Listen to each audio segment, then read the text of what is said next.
Welcome back to another video, everyone. I'm recording this on the 27th of February 2026, which is Pokemon Day. It's the 30th anniversary of the series, I believe. I think that's when the first game released. Now, Pokemon is something that I didn't really grow up with. I never played any of the games growing up, but I did have the cards. You know, other people had the cards, I would trade them. I had friends that played the games. The show was always on, so I was like growing up around it. I just wasn't really into it. And I feel like Pokemon is one of those series, those franchises where if you just didn't grow up with it, that's kind of it. You don't really get into it at that point. I've missed all the cards, all the different sets that have dropped, all the TV shows I've missed. I don't even know how many like Pokemon there are at this point. So yeah, I can go back and play a game because that's the thing I'm interested in the most in the series is the games. But I've missed out on pretty much all the games. I've missed out on the show. The one thing that I've been getting into a bit more recently is the cards. Now me personally, I don't collect the cards, but my girlfriend does collect them. And so I kind of know a bit more about it just because of that. You know, I like to see what kind of cards that she gets. I like seeing what cards she pulls, seeing which are the rare cards for each set as well. These boxes, which contain 9 packs, I think, they came out a week ago, and the actual card set itself came out about a month ago. Now, when the card set came out, I drove down to Game, which is the name of our game shop in the UK. It's just called Game. And I didn't think there'd be a lot of people there. I've seen crazy people in like America and stuff like that, where they go to Target and they're just like getting as much as they can, picking it up. People are fighting, running through the aisles. I didn't think it'd be like that here locally. And I was right, they weren't, but there was a big queue before the shop even opened. And most of the people in the queue were coming from a different shop. They'd already bought handfuls of stuff, putting them in their cars, and then queuing up at Game. But I think it's insane how hard it is to get cards in the most popular card game of all time. Like, yeah, it's popular, that's why it's selling out, but you'd think they'd be able to make enough of them to the point where they weren't so difficult to get. This came out a year ago. I think it was like £45, £50 or something. I managed to get one the second it dropped. A second later, you refresh the page, out of stock. And I never saw it in stock ever again. If you want one of these now, they're gonna cost like £125, £150 on eBay. Because that's what people do, they just resell them. So with this one just came out a week ago. My girlfriend wanted one, obviously, so I tried getting one. And I didn't. I failed miserably this time. The only reason I'm holding this is because that's what she was able to get. The Argos app that I was on, I got one, and then it was cancelled immediately because they actually didn't have any in stock. Game crashed on me. The website just completely crashed. I got this from Smith's last year, so I tried doing that with this one. They're not even selling them online anymore. Basically, everything I tried was either crashing on me or it was out of stock before I was able to buy one. So if you want to complete a full set of Pokemon cards, let's say Ascended Heroes, a set that just released,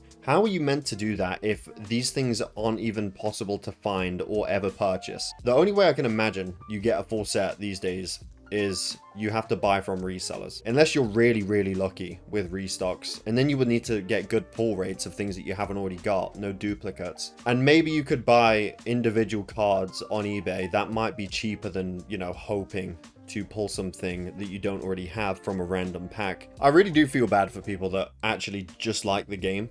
And kids especially. They don't have any money of their own. They have to ask their parents to do stuff. Their parents are not going to be queuing up at Game in the morning before release day, an hour or two. There's people who camp outside of Smith's before an ETB drops. The parents are not going to be doing that. And the other insane thing about Pokemon cards that I've realized is that there is a new set dropping every few months. This is the other aspect I don't understand. If you like collecting Pokemon cards, you have like a couple months before a brand new set drops and you have to start collecting that. Or you don't have to. But I feel like this is a hobby where you'd have to pick and choose which set you would like to complete. Because not only are they so rare, so difficult to come by, but they're dropping all the fucking time. Like, look at all these sets. They're coming out and these are old ones, obviously, but if we go down, look at, these are all different Pokemon sets, by the way. Every single one of these is a set of cards. But look at this, June 9th, 23, not even a couple months later, August 11th, 2023, brand new set, hundreds of cards. A couple months after that, in fact, not even a couple months, 1 month later, September 22nd, 2023, brand new set. This 151, by the way, these boxes now, they go for £300-400 on eBay. And each one, by the way, retail value is only £50. If you don't get one at launch for retail value, you're going to be paying hundreds of pounds. If you want to get one, that is, of course. These things are coming out every couple months. I don't think there's anyone who can keep up with all of this. They can't be, right? There's no one who's actually like able to get the amount of cards you would need to fill a set. And then another one drops immediately after. Here's the most recent set, Ascended Heroes. This came out on January 30th, but again, this box itself, the Elite Trainer box, this only dropped last week. There's already a new set, a month from today, actually. And like I said, every single one of those sets is going to crash websites and sell out immediately, and most of it put back up on eBay for a higher price. Like I said earlier, I feel sorry for people that genuinely enjoy collecting these cards and completing sets, because I don't know how you're even able to do that. If I was in charge of the Pokemon Company trading card game, what I would do, here's what I would do to fix the problem. I would make more cards.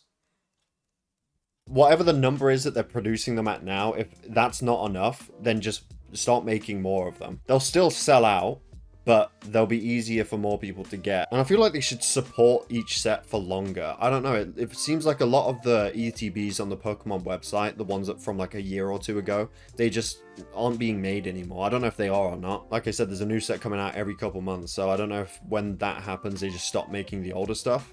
But maybe support each set longer, restock them for a longer period of time. Yeah, this is a year old, but it's only a year old. It's still new. There's still a high demand for this. I think they definitely still make the cards and the packs, but you just never see them go on set. Like, why not just make lots more of them for a longer period of time? But anyway, I just thought I'd talk about this because, again, I've not been getting into it lately, but I've been learning a bit more about it because my girlfriend likes collecting them. And I've been there for some of the drops at this point. And it's crazy how many people are out there also trying to get these things. If you're a Pokemon collector, let me know down below how you do it. It seems exhausting to me to try and keep up with it all. But yeah, thank you for watching. I hope you all enjoyed. Definitely subscribe if you're new here, and I will see you all in my next video.